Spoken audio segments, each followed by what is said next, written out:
பிதாவே, உம்மை நன்றியோடு துதிக்கிறோம் ராஜா, ஸ்தோத்திரிக்கிறோம் தகப்பனே. இந்த அருமையான நேரத்திற்காக உங்களுக்கு நன்றி செலுத்துகிறோம் தகப்பனே. இந்த நேரத்திலும் தகப்பனே, உம்முடைய பிறந்த இந்த கிறிஸ்மஸ் தினத்தை கர்த்தாவே, நாங்கள் கர்த்தாவே உம்முடைய சமூகத்தில் கர்த்தாவே உம்மை மகிமைப்படுத்த கர்த்தர் எங்களுக்கு கொடுத்த கிருபைக்காக உங்களுக்கு நன்றி செலுத்துகிறோம் ராஜா. நன்றியோடு உம்மை துதிக்கிறோம். உலகம் முழுவதும் உம்முடைய பிறப்பை குறித்து மக்கள் சந்தோஷமாக கொண்டாடி கொண்டிருக்கிற நேரத்திலும் தகப்பனே, உம்முடைய சமூகத்தில் நாங்கள் குடும்பமாக கூடி வந்திருக்கிறோம். கர்த்தர் நீர் இந்த இடத்தில் தகப்பனே, நாங்கள் ஏறெடுக்கிற எல்லா காரியங்களும் கர்த்தர் நீர் மகிமைப்படுகிறாரா தகப்பனே. உம்முடைய கிருபை எங்களோடு கூட இருக்கட்டும் கர்த்தாவே. விசேஷமாக எலக்ட்ரிக் மியூசிக் காரியங்கள், எல்லா ஆராதனை, மற்ற ஸ்கிரிப்ட் எல்லாத்தையும் கர்த்தாவே உடைய கிருபையும் உடைய கர்த்தாவே பிரசனமும் கூட இருக்க கர்த்தருக்கு உதவி செய்யும் ராஜா. முழு ஆராதனையும் உடைய சமூகத்தில் தருகிறோம். நீர் மகிமைப்படுகிறாக. தொடக்கம் முதல் முடிவு மட்டும் உடைய கிருபை எங்களோடு கூட இருக்கட்டும். வழி நடத்தும், காத்துக்கொள்ளும். எல்லா துதி கனமயமே எல்லாவற்றையும் உமக்கே செலுத்துகிறோம். மீட்பர் இயேசுவின் மூலம் ஜெபங்கள் எங்கள் ஜீவனில் நல்ல பிதாவே, ஆமென்.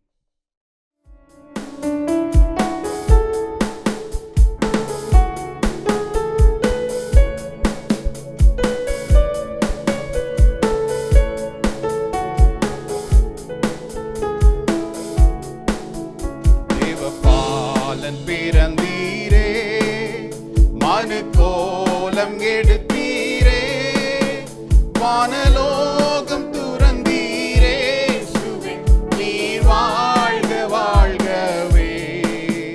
தேவபாலன் பிறந்தீரே, மனு கோலம் எடுத்தீரே, வானலோகம் துறந்தீரே, சுவே நீர் வாழ்க வாழ்கவே.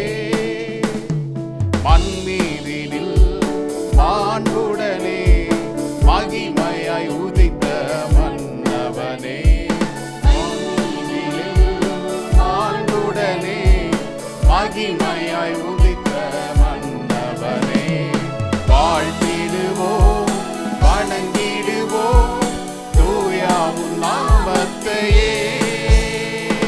வாழ்த்திடுவோம் வணங்கிடுவோம் தூயாவும் நாமத்தையே. தேவபாலனீரே, மனு கோலம் எடுத்தீரே, வானலோகம் துறந்தீரே, சுவே நீர் வாழ்க வாழ்கவே. What a mighty God we serve. What a mighty God we serve. Angels bow before me, and earth adore me. What a mighty God we serve. Yes, yeah.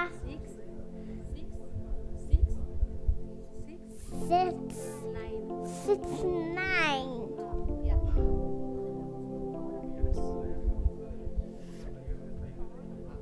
Love, values, husband. Father, sanctified.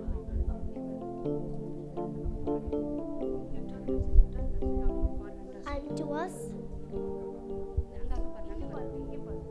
the Son is given. The Son is given.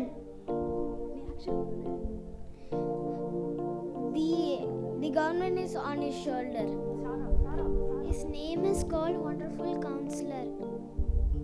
He is the mighty God, everlasting Father, and Prince of Peace. Amen.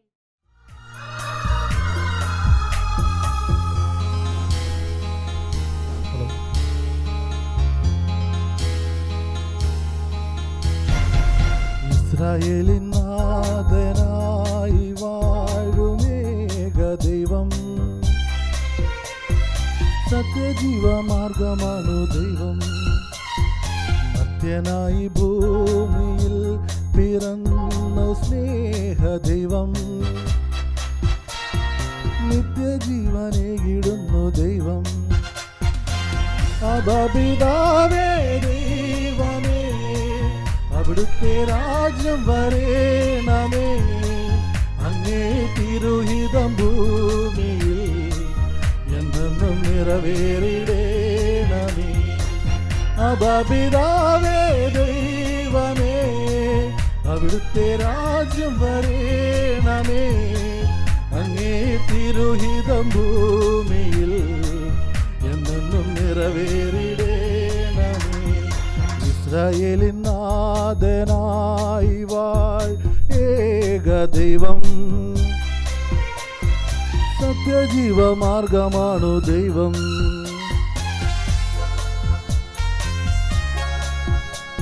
Tamil ഇരിക്കുമല്ലേ?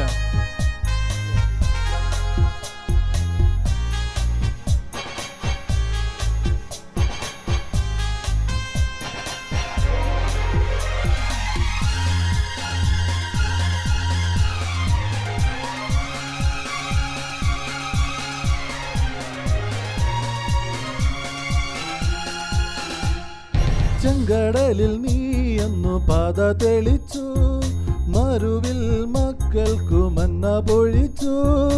എരിവെയിലിൻ മേഘത്തണലായി, ഇരുളിൽ സ്നേഹനാളമായി. സീനായ് മാമല മുകളിൽ നീ നീതി പ്രമാണങ്ങൾ പകർന്നേകി. ചെങ്കടലിൽ നീ എന്നു പാത തെളിച്ചു, മരുവിൽ മക്കൾക്കു മന്ന പൊഴിച്ചു. എരിവെയിലിൻ മേഘത്തണലായി, ഇരുളിൽ സ്നേഹനാളമായി. സീനായ് മാമല മുകളിൽ നീതി പ്രമാണങ്ങൾ പകർന്നേ. അബപിതാവേ ദൈവമേ, അവിടുത്തെ രാജ്യം വരേണമേ. അങ്ങേ തിരുഹിതം ഭൂമിയിൽ എന്നെന്നും നിറവേറിടേണമേ. ഇസ്രായേലിൻ നാഥനായി വാഴ് ഏക ദൈവം, സത്യജീവ മാർഗമാണു ദൈവം.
இசுமானிடனாய் பிறந்தார், இந்த லோகத்தை மீட்டிடவே. இறைவன் ஒளியாய் இருளில் உதித்தார், இந்த நற்செய்தி சாற்றிடுவோம். இறைவன் ஒளியாய் இருளில் உதித்தார், இந்த நற்செய்தி சாற்றிடுவோம். இசுமானிடனாய் பிறந்தார், மெய்ப்பர்கள் ராவினிலே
മിന്നിത്താരമെങ്ങും കണ്ണീരിൻ്റെ മണ്ണിൽ മന്ന പെയ്തുവല്ലോ.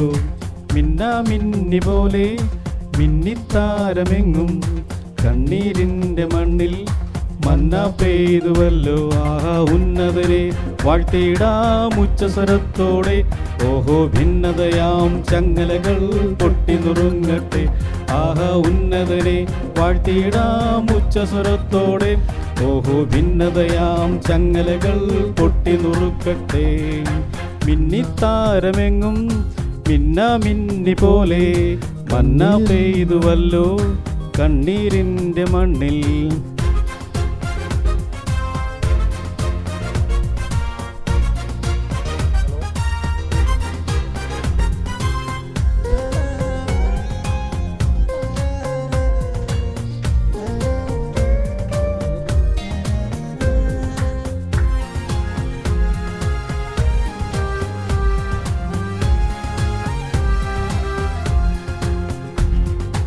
എമ്മാനുവേലിൻ്റെ സ്നേഹം തേടുമ്പോൾ സമ്മാനം തേടുന്നു മണ്ണിൽ എല്ലാരും. കണ്ണോട് കണ്ണായി കാണാം നാമത്തെ, പുണ്യാഹം പോലെന്നും ഉള്ളിൽ കാത്തിടാം. എന്നും ക്രിസ്മസിനാനന്ദം പൂന്തിങ്കളായി നിന്റെ കരളിൻ്റെ ഇരുൾ മാറ്റി ഉണർവേകിടും. എന്നും ക്രിസ്മസിനാനന്ദം പൂന്തിങ്കളായി നിന്റെ കരളിൻ്റെ ഇരുൾ മാറ്റി ഉണർവേകിടും. ആഹാ ഉന്നതനെ വാഴ്ത്തിടാം ഉച്ചസ്വരത്തോടെ. ഓഹോ ഭിന്നതയാം ചങ്ങലകൾ പൊട്ടി നുറുങ്ങട്ടെ. ആഹാ ഉന്നതനെ വാഴ്ത്തിടാം ഉച്ചസ്വരത്തോടെ. ഓഹോ ഭിന്നതയാം ചങ്ങലകൾ പൊട്ടി നുറുങ്ങട്ടെ. മിന്നിത്താരമെങ്ങും മിന്നി പോലെ കണ്ണീരിൻ്റെ മണ്ണിൽ മന്ന പെയ്തുവല്ലോ.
about the stone that was rolled away so that you and I could have real life someday. It's about the cross.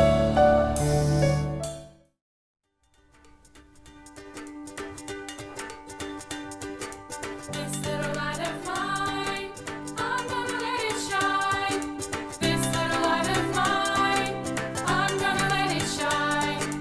This little light of mine, I'm gonna let it shine. Let it shine, let it shine, let it shine.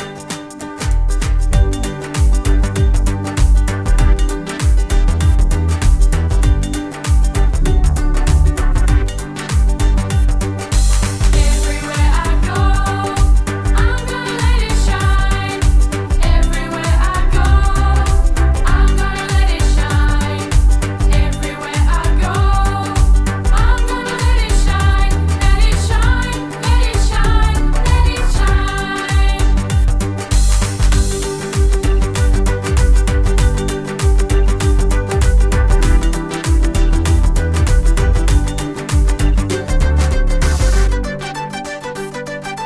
This little light of mine, I'm gonna let it shine. This little light of mine, I'm gonna let it shine. This little light of mine, I'm gonna let it shine. Let it shine, let it shine, let it shine.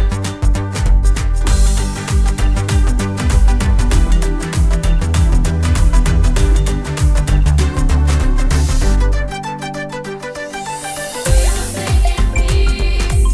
We will sing in harmony. We will sing in peace. We will sing in harmony. We will sing in peace. We will sing in harmony. We will sing in peace. We will sing in harmony. This little light of mine, I'm gonna let it shine. This little light of mine, I'm gonna let it shine. This little light of mine, I'm gonna let it shine. Let it shine, let it shine, let it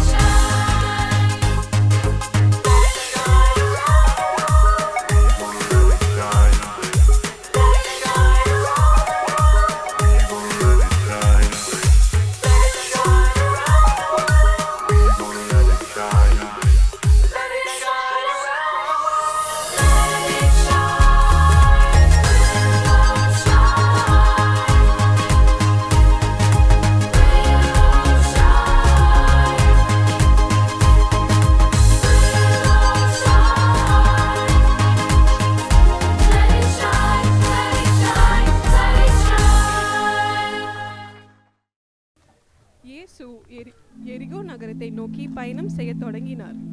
அவர் போகும் வழியெல்லாம் மக்கள் கூட்டம் அவரை தொடர்ந்து வந்தது.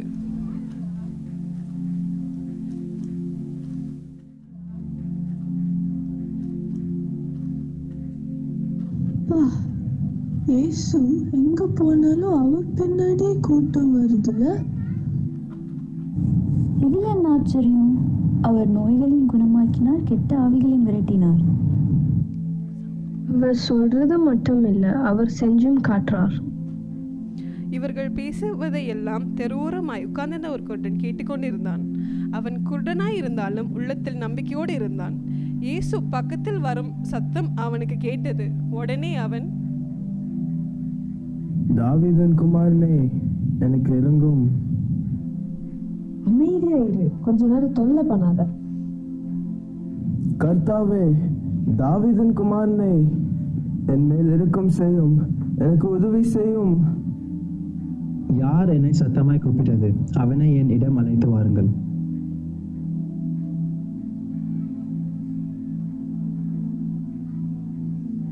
நான் உனக்கு என்ன செய்ய வேண்டும்? கர்த்தாவே, நான் பார்க்க ஆசைப்படுகிறேன். நீ இப்ப பார்வை அடைவாய். உன் விசுவாசம் உன்னை குணமாக்கியது. நான் பார்க்கிறேன், நான் பார்க்கிறேன். தேவனுக்கு மகிமை. அவன் உடனே எழுந்து இயேசு கூட நடந்து சென்றான். ஏய், அது பாத்தியாடா, குருடனுக்கே பார்வை வந்துச்சு. ஆமால, இயேசு தொடக்கூட இல்லை, அவன் விசுவாசமே அவனை குணமாக்கிட்டு. எல்லாரும் அவன் அமைதியாக இருக்க சொன்னாங்க, ஆனால் அவன் விடலை. அதான் உண்மையான விசுவாசம். அவன் இயேசுவை முழு மனதோடு நம்பினான். இந்த அதிசயத்தை பற்றி சீஷர்கள் பேசிக்கொண்டு இருக்கும்போது இயேசு எரிகோ நகரத்துக்குள் சென்றார். சீஷர்கள் பேசிக்கொண்டது எல்லாம் ஒரு மனிதன் கேட்டுக்கொண்டிருந்தான். அவன் பேர் ஜக்கேயு. இயேசு ஒரு குருடனை குணமாக்கினாரா? இயேசு என் பக்கத்தில் தான் இருக்கார். இன்றைக்கு நான் இயேசுவை கண்டிப்பாக பார்க்கணும். ஜக்கேயு ஒரு வரி வசூல் செய்யும் அதிகாரி. பணம் ரொம்ப இருந்தாலும் அவன் இடத்தில் சந்தோஷம் இல்லை. இப்போ இயேசுவை சுற்றி பெரிய கூட்டம் கூடினது. அந்த கூட்டத்தில் ஜக்கேயும் ஒருத்தனாய் இருந்தான்.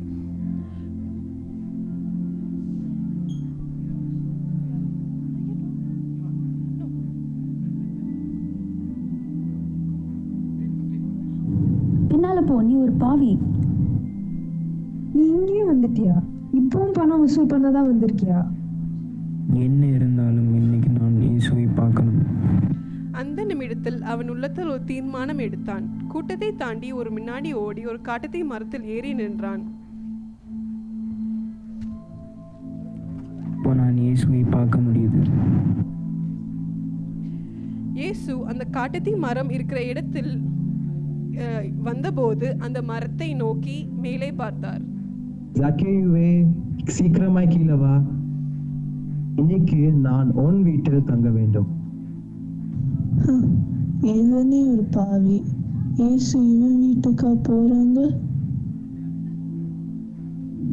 இயேசுவுக்கு இந்த ஜக்கேயு எப்படிப்பட்ட ஆளுன்னு தெரியுமா? கர்த்தாவே, என்னையா? இயேசுவின் பார்வையோ மனிதர்கள் போல இல்லை. ஜக்கேயு உடனே கீழே இறங்கி மகிழ்ச்சியுடனே இயேசுவை அவன் வீட்டுக்கு அழைத்து சென்றான்.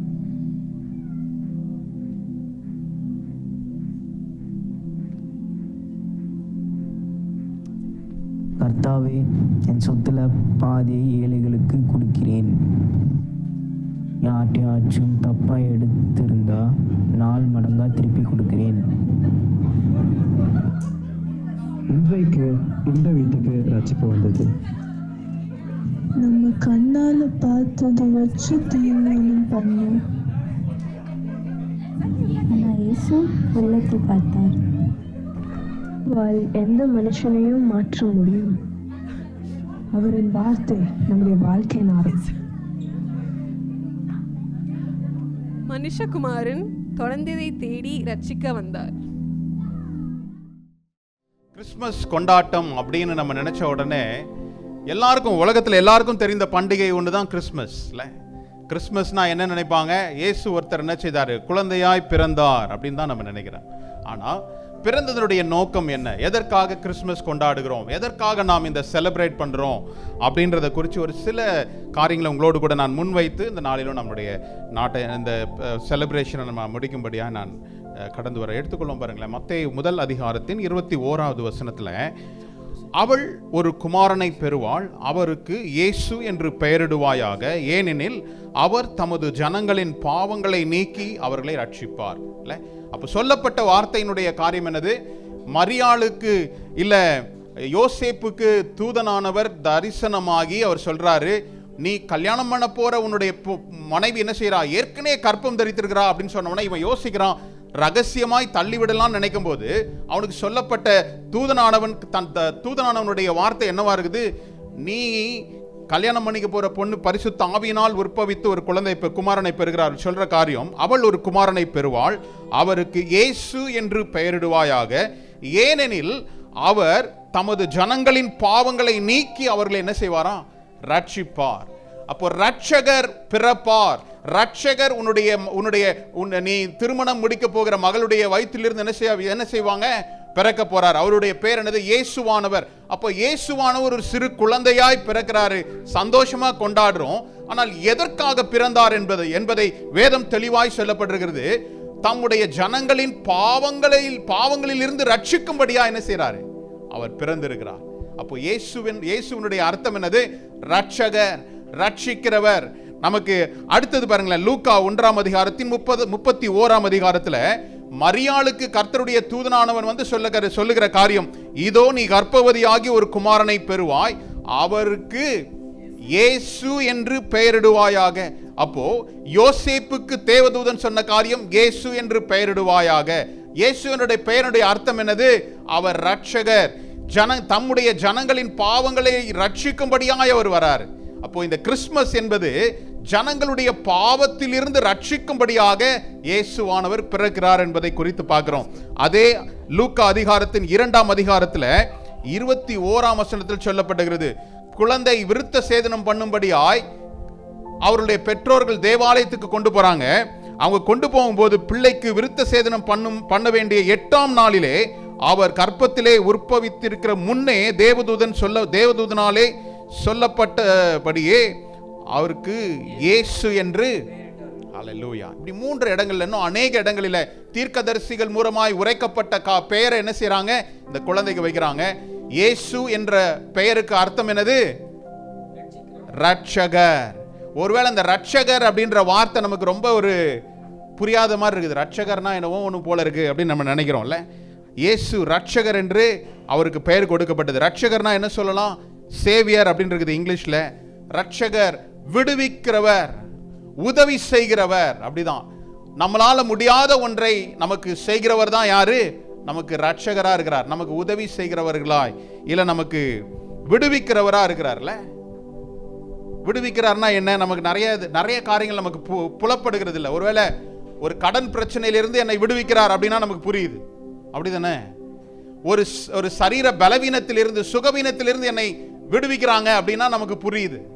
ஆனால் இவர் விடுவிக்கிறவரா இல்ல ரட்சகரா எப்படி கடந்து வருகிறார் அப்படின்னு பார்க்கும்போது, உலகத்தின் பாவங்களை சுமந்து தீர்க்கிற தேவ ஆட்டுக்குட்டியானவர் அப்படின்னு சொல்லி நம்ம பார்க்கிறோம். அப்போ ரட்சகராய் கடந்து வருகிற இந்த இயேசு ஒரு குழந்தை அல்ல, இல்ல வெறும் குழந்தையாய் மாத்திரமே அவரை நம்ம பாவிப்பதற்கு அல்ல. அவர் வந்ததனுடைய நோக்கம் என்னது? தமது ஜனங்களின் பாவத்திலிருந்து ரட்சிக்கும்படியாய் அவர் என்ன செய்றார்? அதுதான் டேக், அதுதான் உண்மையான காரியம். ஆனா இன்னைக்கு உலகம் என்ன சொல்லுகிறது? கிறிஸ்துமஸ் எல்லாரும் கொண்டாடுறாங்க, கிறிஸ்துவை இல்ல கிறிஸ்தவர்கள் அல்லாதவர்களும் எல்லாருக்கும் கிறிஸ்துமஸ். ஆனா கிறிஸ்துமஸ் என்பது என்னது? அவர்களுக்கு ஒரு பொழுதுபோக்கு இல்ல, அவர்களுக்கு ஒரு ரெக்ரியேஷன், அவர்களுக்கு ஒரு நல்ல ஒரு செலிப்ரேஷன், அப்படிதானே தவிர. ஆனால் இந்த கிறிஸ்து எதற்காக பிறந்தார்? ரட்சிப்பதற்காக, என்னை விடுவிப்பதற்காக. சரி, விடுவிப்பதற்குனா எதிலிருந்து என்னை விடுவிக்கணும்? என்னை விடுவிப்பதற்கு எதிலிருந்து விடுவிக்கணும்? நம்ம படிச்சோம், எதிலிருந்து? பாவத்தில் இருந்து. நான் தான் பாவமே செய்யலையே, சின்ன வயசுல இருந்தே நான் ரொம்ப ஒழுக்கமாய் என்னை வளர்த்தெடுக்கப்பட்டாங்க, நான் வளர்ந்துருக்கிறேன், ஒழுக்கமாய் நான் ஒவ்வொரு நாளும் வேதத்தை படிக்கிறேன். இது சுய ஒழுக்கத்தின்படி அல்ல. மாம்சத்தில் நமக்கு பாவம் என்னது? ஒட்டி கொண்டுதான் இருக்கு. நான் பாவமே செய்யலன்னு யாரும் சொல்ல முடியாது, அப்படிதானே? ஒருவேளை சிறு வயதுல இருந்தே நான் எந்த பழக்கமும் எனக்கு இல்லை அப்படின்னு சொல்றது மாத்திரமல்ல, நாம் பிறக்கும் போது, நம் தாயின் கற்பத்தில் நாம் உருவாகும் போதே நாம் எப்படியா இருக்கிறோம்? பாவிகளா தான் இருக்கிறோம். என் தாய் என்னை பாவத்தில் என்னை கற்பம் தரித்தாள் என்று வேதம் சொல்லுகிறது. நாம் தெரிந்தோ தெரியாமலோ நாம் பாவிகளுடைய நம்முடைய ரத்தத்தினால் என்ன செய்யப்பட்டிருக்கிறோம்? பாவிகளா இருக்கிறோம், அப்படிதானே? அப்போ பாவம் நம்மை என்ன செய்கிறது? எந்த ஒரு மனுஷனுக்கும் அவனுடைய பிரச்சனைகளினுடைய அடித்தளம் என்னவா இருக்குது? பாவமா தான் இருக்குது. எந்த ஒரு மனுஷனுடைய ஏதோ ஒரு அவனுடைய பிரச்சனைக்கினுடைய அடித்தளம் என்னவா இருக்குது? பாவமா தான் இருக்குது. பாவம் என்ன செய்கிறது? எனக்கும் தேவனுக்கும் உள்ள இடைவெளியை பெருசாக்கிக்கிட்டே போகுது. தேவனுக்கும் எனக்கும் உள்ள ஒரு இடைவெளியை ஏற்படுத்துகிறது தான் பாவம். நான் தேவனோடு கூட சஞ்சரிக்க முடியல. காரணம், மனிதர்களுடைய பாவங்கள், அக்கிரமங்கள் என்ன செய்து அவர்களை தேவனுடைய திட்டத்தில் இருந்து பின்னடைய செய்கிறது என்பதை நாம் பார்க்கிறோம். ஆதியாகமம் 3ஆம் அதிகாரத்தில் 15ஆம் வசனத்தை நான் படிக்கிறேன். நான் ஏன் வேகமாக படிச்சிடறேன்னா உங்களுக்கு வெயிட் பண்ண வேண்டாம் அப்படின்னு தான் அங்க சொல்லப்பட்டது. ஆதியாகமத்திலே சொல்லப்பட்ட காரியம் என்னது? உனக்கும் ஸ்திரீக்கும் உன் வித்துக்கும் அவள் வித்துக்கும் பகையை உண்டாக்குவேன், அவர் உன் தலையை நசுக்குவார், நீ அவர் குதிங்காலை நசுக்குவார். என்ன அர்த்தம்? இந்த வசனத்துல நம்ம அநேக படித்திருந்தாலும் கூட சத்ருவை பார்த்து இல்ல பிசாசை பார்த்து, சர்ப்பத்தை பார்த்து கர்த்தர் சொல்லுகிற வார்த்தை தான் இது. உனக்கும் உன் வித்துக்கும் அவள் வித்துக்கும் பகையை உண்டு பண்ணுவேன். அவர் என்று சொல்லுகிறது யாரு? தேவகுமாரனை குறித்து சொல்லப்படுகிறது. அவர் உன் தலையை நசுக்குவார், நீ அவர் குதிங்காலை நசுக்குவார். he will bruise your head அப்படின்னு சொல்லப்படுகிறது இல்ல. அப்ப என்ன அர்த்தம்? தலை என்பது எதை குறிக்கிறது? ஆமா இல்ல, தலைனா என்னது? பொதுவா தலைனா என்ன சொல்றோம்? ஆமா, தலைனா ஹெட். நல்லாதான் இருக்குது. ஆமா, தலைனால என்னது? அதிகாரம் இல்ல. யார தலைவர்ன்றோம்? நமக்கு பெரிய ஆளா பாக்குறவர் தான் தலைவர்ன்றோம், அப்படிதானே? தலை என்பது என்னது? அதிகாரம். தலை என்பது ஆளுமை, அப்படிதானே? அப்போ இப்படிப்பட்ட ஆளுமை, சர்ப்பத்தினுடைய தலை யாருடைய காலில் கீழே இருக்குது? ஆமா, இயேசுவானவர் அதான் சொன்னார்ல. அவர் சிலுவையில பிசாசை என்ன செய்தார்? ஆணி அறைந்தார். எல்லா சாபங்களையும் அவர் ஆணி அறைந்தார். என்ன அர்த்தம்?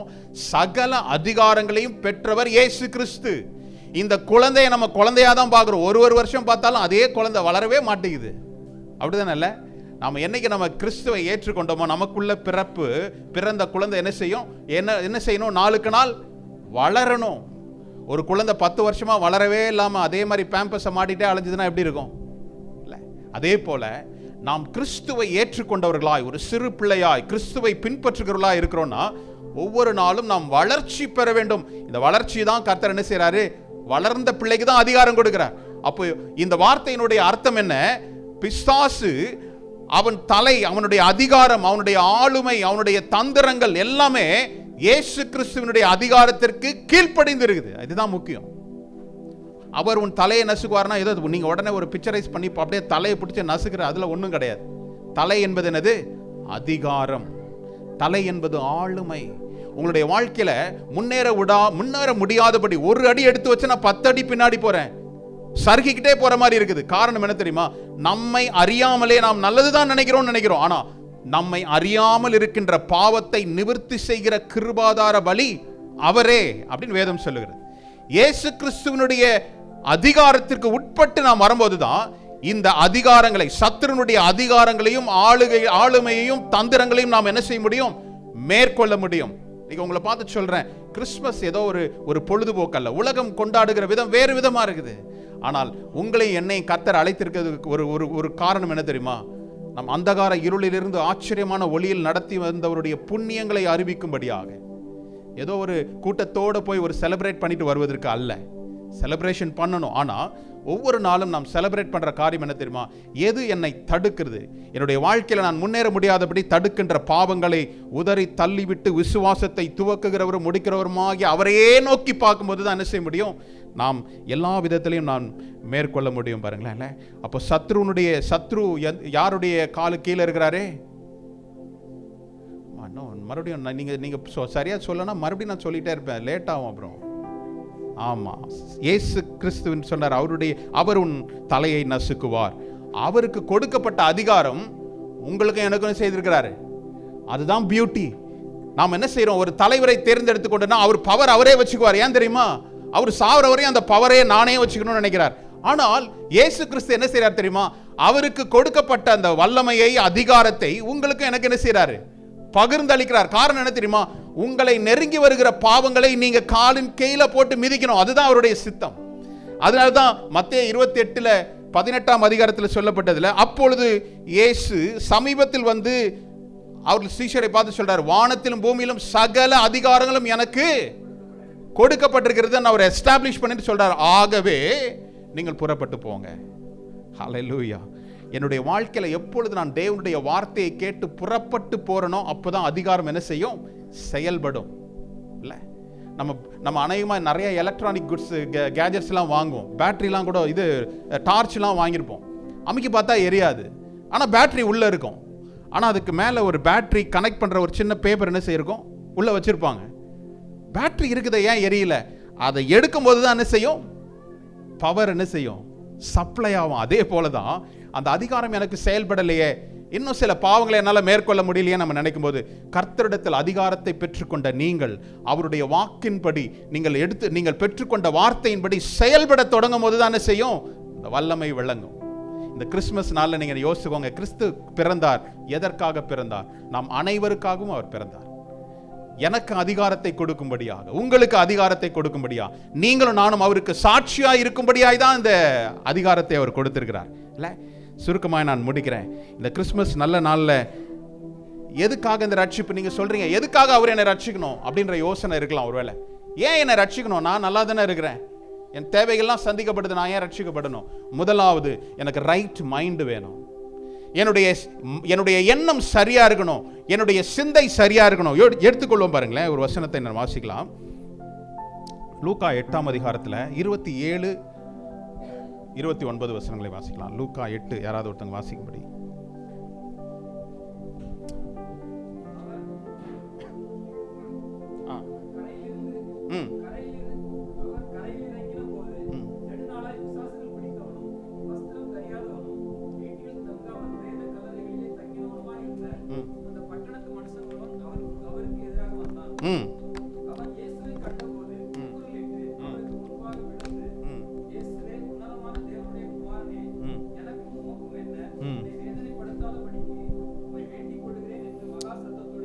ஹல்லேலூயா. இன்னும் அதிகமாக அந்த வசனத்தை நான் தியானிக்கலாம்.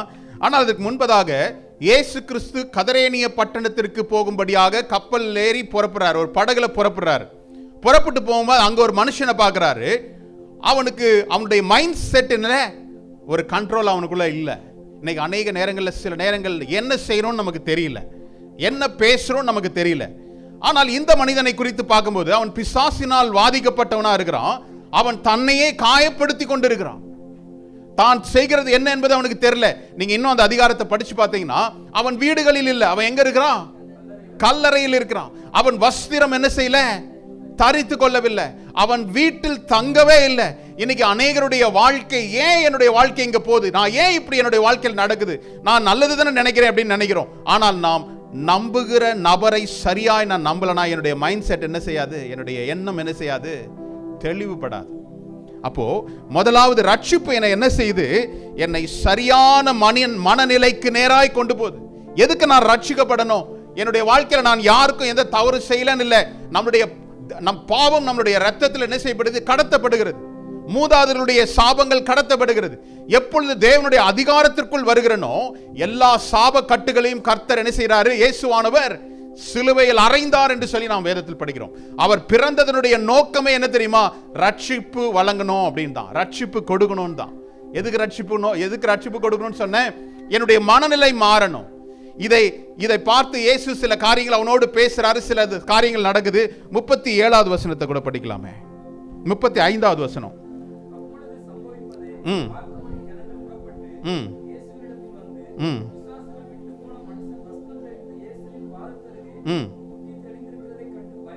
ஹல்லேலூயா. அதே மனிதன் தான், அவனை பார்த்து பயந்து ஓடி என்ன செய்தாங்க, சங்கிலியினால் கட்டி வைத்தார்கள். இன்னைக்கு அநேக கட்டுகளோடு கூட வாழ்க்கை, இப்படிதான் என்னுடைய வாழ்க்கை இதுதான் அப்படின்னு நினைச்சு நடந்து கொண்டிருக்கிற ஜனங்கள் அநேகர் இருக்கிறாங்க. என் வாழ்க்கைலாம் இப்படிதான், இப்படி நான் பழகிட்டேன். பாவ கஷ்டத்தோட, கடன் பிரச்சனையோட, அழுகையோடு பழகிட்டாங்க. நீங்க அழுகையின் வாழ்க்கை உங்களுக்கு அல்ல. கர்த்தர் என்ன செய்றார், நித்திய மகிழ்ச்சியின் வாழ்க்கையா உங்களுக்கு கர்த்தர் கொடுத்திருக்கிறார். கடன் பிரச்சனையே என் வாழ்க்கை முடிஞ்சிருமோன்னு ஒரு பயத்தோடு வாழ்வதற்கு அல்ல, கடன்களை தீர்த்து நீங்க கடன் கொடுக்கும்படியாய் கர்த்தர் உங்களை என்ன செய்கிறார், அழைக்கிறார். அதுதான் கர்த்தருடைய திட்டமா இருக்கு.